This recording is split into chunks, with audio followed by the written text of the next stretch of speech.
அதற்கு கிருஷ்ணர், திரௌபதி, உண்மை நிலையை உனக்கு உணர்த்த வந்திருக்கிறேன். உனது தொலைநோக்கற்ற செயல்களினால் ஏற்பட்ட விளைவை உனக்கு உணர்த்தவே நான் இங்கு வந்திருக்கின்றேன். இந்த போருக்கு நான் தான் முழு பொறுப்பா என்று கேட்கின்றாள் திரௌபதி. நீ மட்டும் காரணம் என்று நான் சொல்லிவிட மாட்டேன், ஆனால் நீயும் ஒரு காரணம் என்றார்.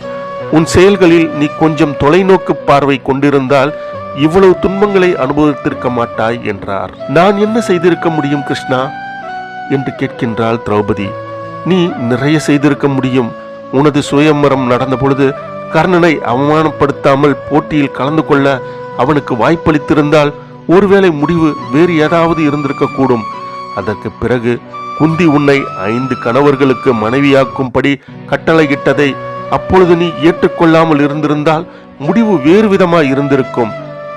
அதற்கு பிறகு உன் அரண்மனையில் பார்வையற்றவனின் மகன்கள் குருடர்கள்